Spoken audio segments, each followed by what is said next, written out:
तीसरा सबसे फेमस हम सब लोग जानते हैं कि महाकुंभ का समापन हो गया है, महाशिवरात्रि का अंत तक, मतलब महाकुंभ खत्म हो गया। अब इतना समझ लिए महाकुंभ पूरे भारत में महाकुंभ का आयोजन 4 जगह पे होता है। पहला उज्जैन, दूसरा प्रयागराज, तीसरा हरिद्वार और चौथा नासिक। उज्जैन, प्रयागराज, हरिद्वार और नासिक। अब इसमें 2 बहुत ही दुखद घटना हो गई। पहला हो गया था भगदड़ हो गया था, भगदड़ यानी कि स्टैम्पीड हो गया था प्रयागराज में। तो उसमें लोग तो मारे गए बहुत सारे, लेकिन उत्तर प्रदेश सरकार ने उसका रिपोर्ट सही दिखाया नहीं, कम दिखाया और कहा केवल 30 लोगों की मृत्यु हुई। लेकिन वहाँ पर जो लोग उपस्थित थे वो कहा कि नहीं, इससे कहीं जनसंख्या ज़्यादा थी, तो 30 लोग की मृत्यु, ये घटना बहुत दुखद है। और कुछ यात्री थे नई दिल्ली से जा रहे थे महाकुंभ, तो गलत सूचना की वजह से वहाँ पर भगदड़ मच गई और वहाँ पर भी 18 लोगों की मृत्यु हो गई। तो ये बहुत दुखद घटना थी इस हफ्ते की। अब इसमें कुछ छोटे छोटे खबर हैं, जैसे कि इसमें यूरोपीय यूनियन के जो अध्यक्ष हैं वो एक लड़की है, उर्सुला वान डेर लेयेन। ये भारत आ रही हैं 2 दिन की यात्रा पे। अब वैसे तो अगर कोई आता है यूरोपीय यूनियन का अध्यक्ष, तो भारत में उतना नाम होता नहीं है, उतना महत्व दिया नहीं जाता। लेकिन ये जो आ रही हैं इनका बहुत महत्व है। 2 दिन की यात्रा पे आ रही हैं भारत में। और इसमें देखा जा रहा है कि अब मतलब धीरे धीरे अमेरिका कैपिटलिज्म है, अमेरिका और रूस में दोस्ती बढ़ती जा रही है। तो अब यूरोपीय यूनियन चाह रहा है कि हम कोई दोस्त ढूंढें। तो मतलब यही है कि अब यूरोपीय यूनियन चाह रहा है कि भारत के साथ हम मित्रता का संबंध बनाएं, क्योंकि यूरोपीय यूनियन का सभी तरह से दावा फीका पड़ रहा है, यानी कि सभी लोग उससे छोड़कर भाग रहे हैं। तो अब यूरोपीय यूनियन के जितने भी देश हैं चाह रहे हैं कि भारत हमारे साथ जुड़े, क्योंकि आने वाले समय भारत के पास लॉट ऑफ मार्केट, यानी कि बहुत बड़ी मार्केट है हर चीज़ों के लिए। चौथा खबर है कि नैक, यानी कि नैक एक संस्था है, इस पर भ्रष्टाचार का आरोप लग गया है। देखिए मुख्य मतलब क्या हुआ कि देखिए जितने भी बड़े बड़े कॉलेज होते हैं, जैसे कि मान लीजिए IIT हो गया, IIM हो गया, मतलब जितने भी ग्रेजुएशन के कॉलेज होते हैं ग्रेजुएशन करने के लिए, उन सब की रैंकिंग जो दी जाती है कि देश में सबसे अच्छा कौन है, तो वो नैक देता है कि सबसे अच्छा पढ़ाई किस विश्वविद्यालय में हो रहा है, उसके बाद किस विद्यालय में, उसके बाद किस विश्वविद्यालय में। तो नैक अब CBI ने नैक पर छापा किया तो पाया कि इसमें सब जितने भी 900 थे सब वो गलत रिव्यू दिए हैं सब, मतलब पैसा देकर ज़बरदस्ती रिव्यू करवाए हैं सब कि हाँ मेरा स्कूल सबसे बढ़िया है, और नैक उसमें पैसा लिया है। तो इस पर भ्रष्टाचार का आरोप लग गया है। अब नैक के जितने भी नैक के जो CEO थे उसको जब पता चला तो जितने भी 900 कर्मचारी थे सब उनको रिहा किए, मतलब निकाल दिया और 1000 नए लोगों को बुलाया अपने संस्था में।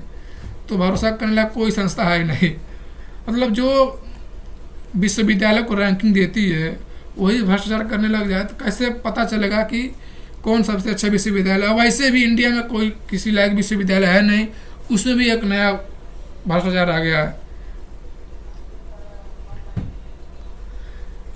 5वां सबसे महत्वपूर्ण खबर है कि ऑपरेशन सज्जन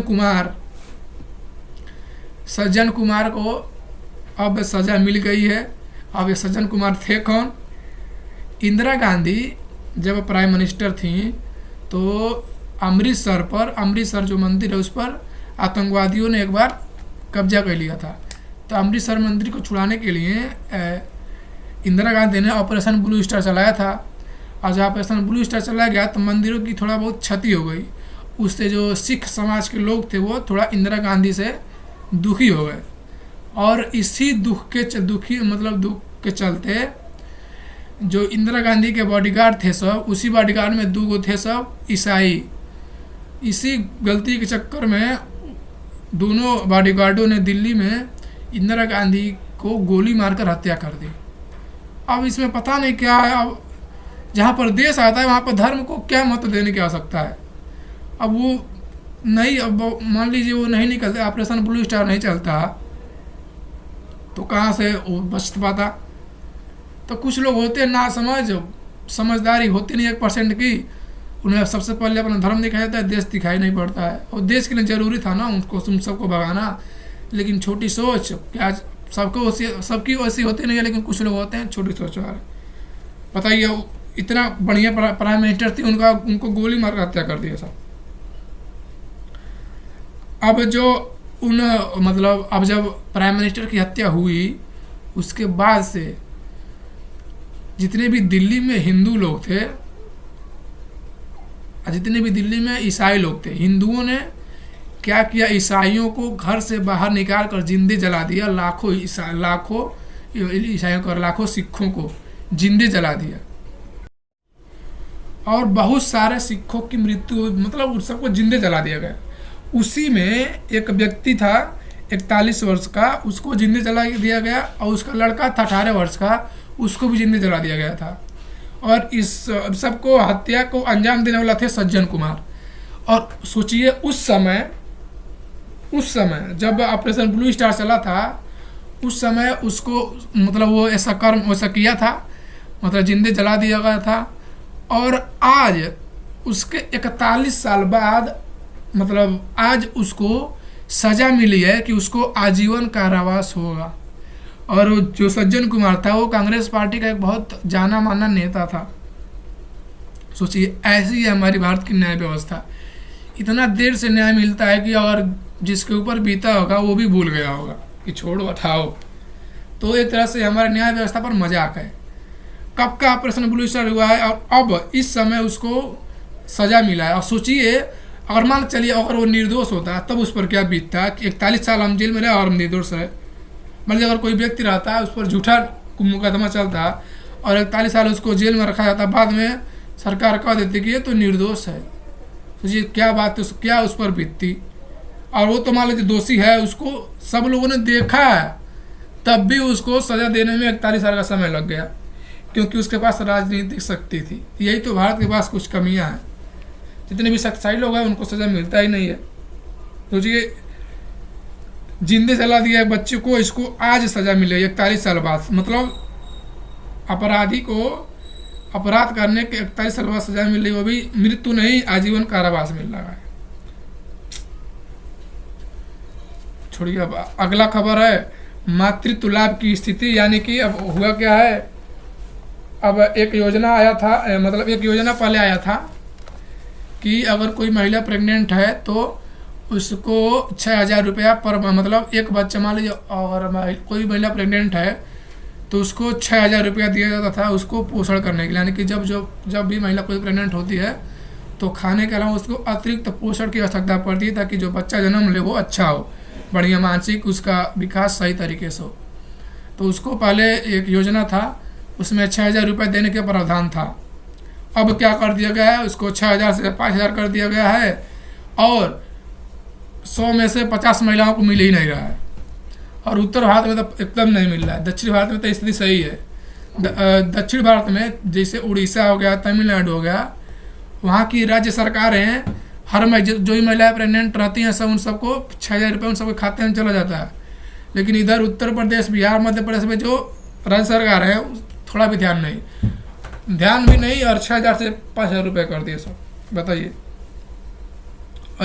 इस आर्टिकल को दो हैं सब, रितिका खेड़ा और जॉन रे, दो इतिहास मतलब सोशलिस्ट, मतलब जर्नलिस्ट हैं सब। इन्होंने इस आर्टिकल को द हिंदू पेपर में छापा था। तमिलनाडु और उड़ीसा में राज्य सरकारें वो बढ़िया तरीके से इस योजना का पालन कर रही हैं, जबकि उत्तर प्रदेश, बिहार में एकदम में नहीं हो रहा है, किसी को नहीं मिलता है। किसी को मिलता भी है तो आधा रही में, मतलब आते आधा मार लेते हैं सब। 5वां खबर है वॉक्सवैगन और उसका टैक्स चोरी का। वॉक्सवैगन ने टैक्स चोरी का, वॉक्सवैगन क्या था, वॉक्सवैगन एक बहुत बड़ी कार कंपनी है।